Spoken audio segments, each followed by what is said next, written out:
Great to have you along for the ride. Really, really appreciate you stopping by. Appreciate this man as well. The House Judiciary Committee Chair, it's Jim Jordan. Ohio 4 is his district.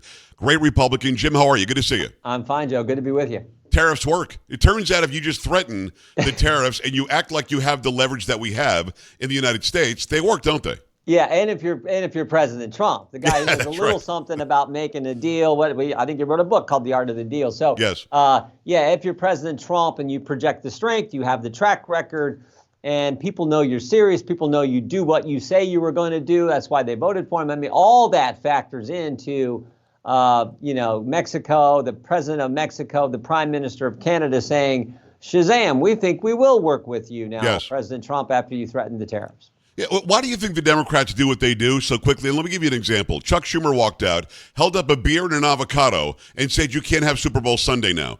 And then you had idiots like here in San Antonio, the mayor and Joaquin Castro, who is a representative from San Antonio, talking about how this was racist somehow. No, quite literally, Mexico got in line immediately. Then Justin Trudeau claimed that Canadians shouldn't drink Florida orange juice, and then he got in line as well. I mean, can't the Democrats take a breath and wait a day even, Jim? Why are they so fast to be on the other side? To be on the other side? Yeah, because the left controls their party, and the left is crazy. Not all Democrats are crazy, but the left that controls their party is.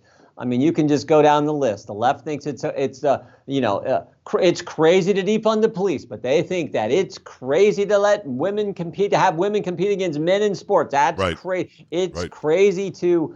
It's crazy to let a Chinese spy balloon fly clear across the country and then shoot it down. Those are all positions of the left that now control that party. So, yeah, that's just who they are. And they forget that President Trump has a track record here with, remember, in his first administration, he told Mexico, hey, we need you to have these people seeking asylum remain in Mexico, remain in your country, stay in your country while we evaluate their claim. And Mexico said, I don't think we're going to do that. And President Trump said, no, we really need you to do it. I don't think we're going to do that. And he goes, do you want tariffs? And they go, well, Shazam, I think we'll do it. So it worked then, too. So that is how things operate when you're in the United States, the biggest country in the world, the most important country in the world, the greatest country in the world, and you have a leader like President Trump. And a byproduct, by the way, this is Jim Jordan, House Judiciary Committee Chair, District 4, Republican, great state of Ohio. The immediate result was a couple of food companies from Canada said, we're relocating to the United States to not have tariffs. Samsung, Toyota, historically, have come to the United States to build stuff to employ Americans in Ohio and other places instead of having the tariffs. I mean, it's a two-sided win for the United States. Either Mexico and Canada do what we want, which they did, and if they don't, we have more jobs in America. What's the downside? Yeah, it's all about, President Trump's been clear about this. He wants manufacturing to come back. I think about our district. We're one of the biggest manufacturing districts in the country. Yes. So, yeah, I think he understands that. He gets that. And he is doing, make America great again. This is part of his belief in what has to happen to make America great again. And I think the country understands. Certainly 77 million people knew what he campaigned on, securing the border, dealing with these kind of issues. And they supported him on November 5th. It is Jim Jordan. Jim, let's talk about the 14th Amendment if we can. The original intent of the 13th, 14th, and 15th was to make sure we never had slavery again. It was about ending slavery. In the 14th Amendment, the whole birthright thing was to make sure that not only slaves and former slaves and their kids had American citizenship and due process and equality of law, but also looking out for American Indians or Native Americans. It never was about having somebody come across the border in Laredo, drop a baby at a hospital and say, okay, the baby's now an American citizen, and now chain migration means the entire family can come.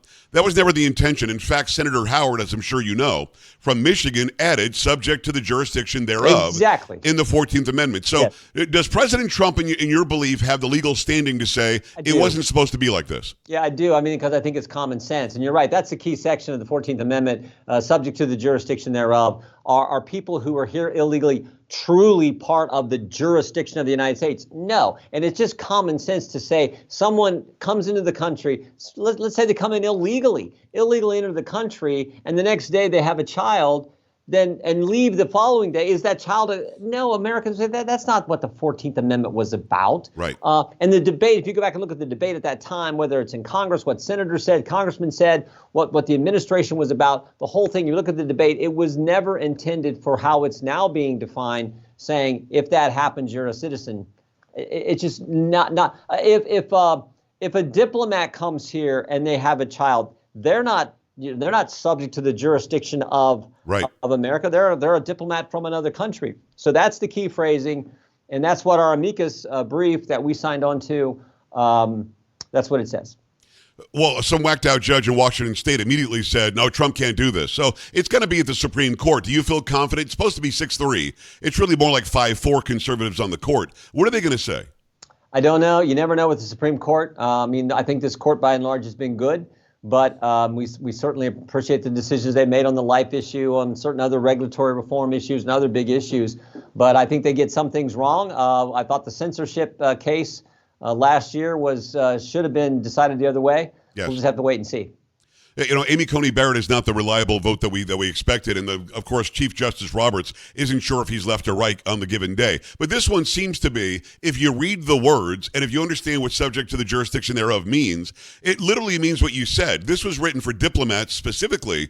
If you're here as an envoy from Italy and your wife has a baby, it's an Italian citizen. It is not a citizen of the United States. And how are you subject to the jurisdiction thereof if you broke the law to get here? That's another thing as well. If you're illegal in the country, exactly. And I think most Americans have common sense. The president says this all the time. He says, we're the party of common sense now. That's so true. They're the party, as I said before. I think it was Sarah Huckabee Sanders a couple years ago in the response to the State of the Union. She said the divide in America today is normal versus crazy. And you can go down the whole list of crazy positions the left now has, including this idea that, it's fine for USAID to spend money on drag shows in Ireland, and we're going to spend money to put Sesame Street on Iraqi TV. So that's more important, that it's critical that Bert and Ernie and Big Bird are on TV in Baghdad. I mean, that makes no sense. And Americans are like, why are you spending our tax money for that? That doesn't seem to be like developing these countries and making them more friendly to the United States. That just seems weird and strange and a waste of dollars. House Judiciary Committee Chair Jim Jordan, District 4 Republican, great state of Ohio. I'm sure you've already seen this, but the USAID or USAID thing has been spun by the legacy media to mean that we're just educating and feeding people around the world, and Trump wants to take that away from people. But as you just said, and Caroline Leavitt said, in front of cameras, 1.5 million for DEI in Uganda or something. You've got drag shows, as you said. We're producing a DEI play in Ireland. None of it makes any sense. Jim, why are they? Well, I know why. This is sort of rhetorical, but I'd love your comments on it. Why is the left so afraid that we find out where our money's going? Because this is, use whatever term you want, the swamp, the deep state, whatever. There's a bunch of lefties here. Remember, 2 years ago, when Hamas, a terrorist organization, attacked our best friend, the state of Israel, there were 1,000 people out of the 10,000 who work at USAID, 1,000 people who signed on to a letter saying ceasefire. The month after, literally 30 days after, they signed a ceasefire and say, stop a ceasefire in Gaza. Are you kidding me? The terrorists attacked Israel. They have a right to defend themselves and go get their citizens. But that's the mindset of these people. So you wonder who's coming up with these crazy ideas, Sesame Street in Baghdad and transgender DEI stuff and all.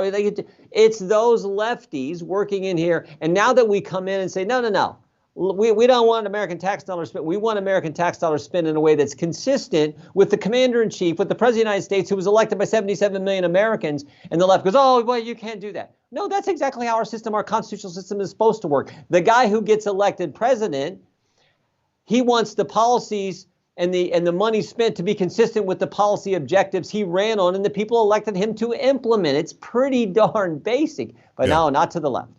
USAID says there is no oversight. We're an independent agency. Marco Rubio says, I'm the Secretary of State. You're going to answer to me. Who's right?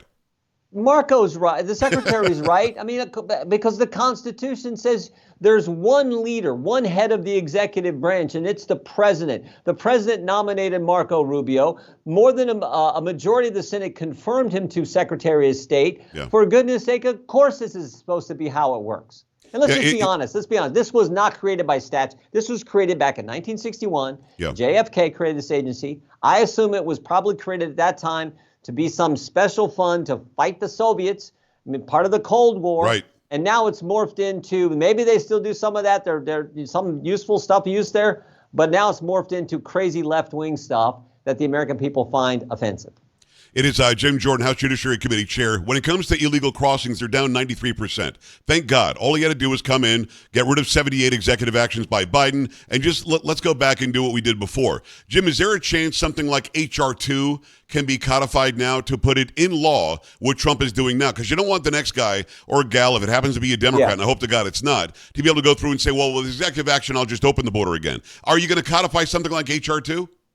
We're going to look to do that. Step one is reconciliation to get the President Trump's done all these executive orders. He's done a number, I think over a dozen on immigration and border. Right. So step one is to get him the resources so he can execute those orders.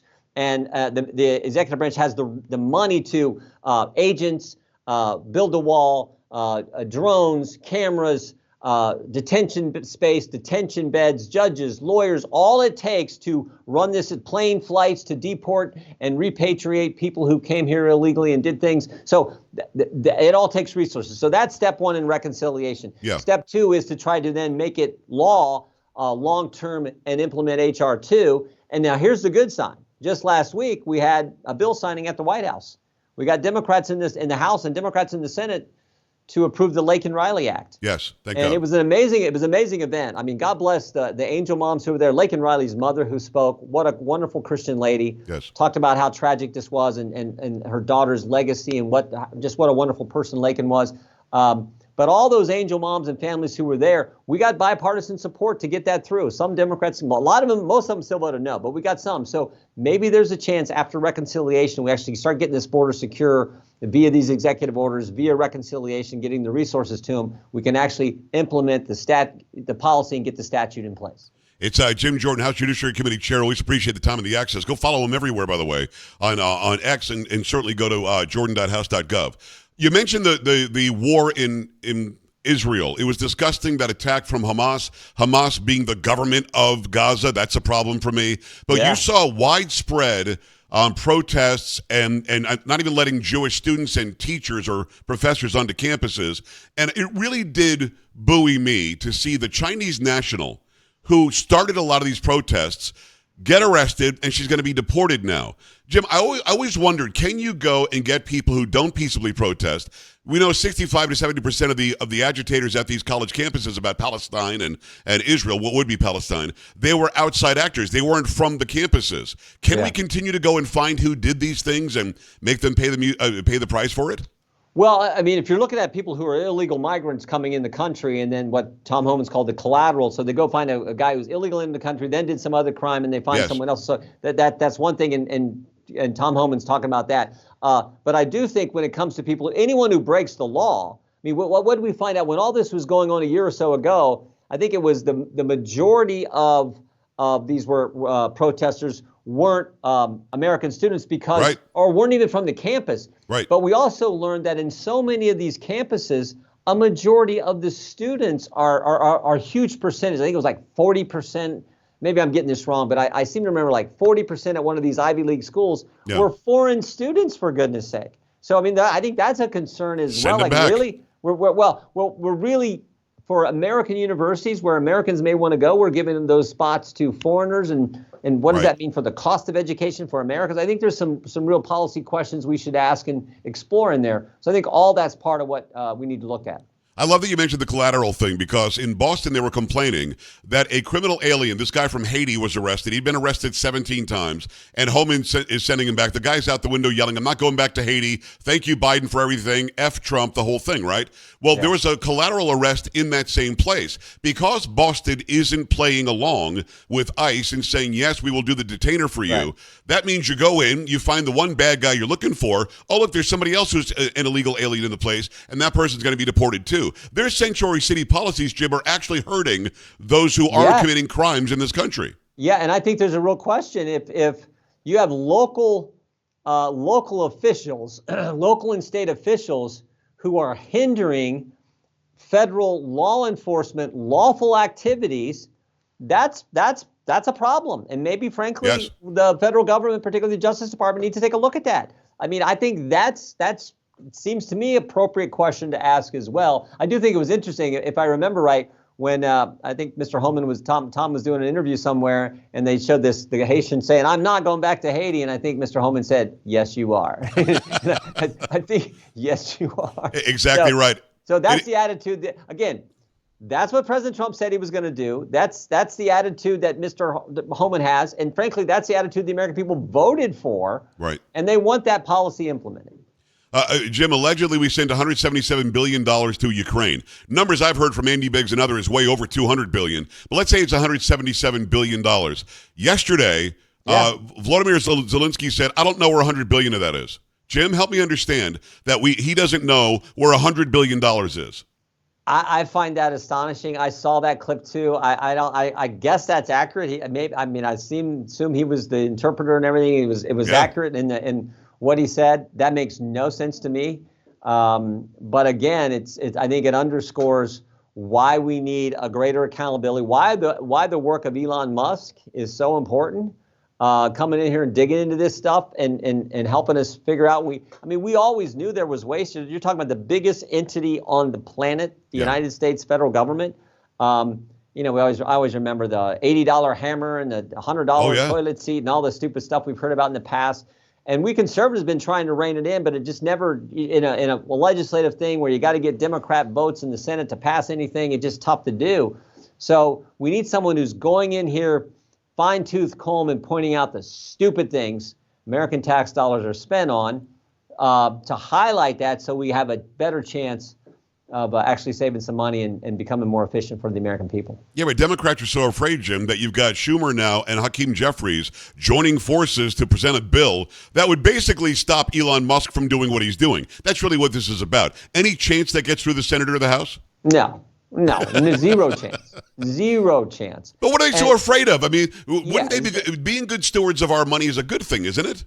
Yeah, it sure is. And I think it's this mindset that, we don't want the country. They don't want we the people to understand exactly how the people's money is being spent. And that makes no sense to me. We're supposed to be a transparent government accountable to we the people. And if money is being sent to the stupid things we found in USAID, then obviously those kind of things need to stop.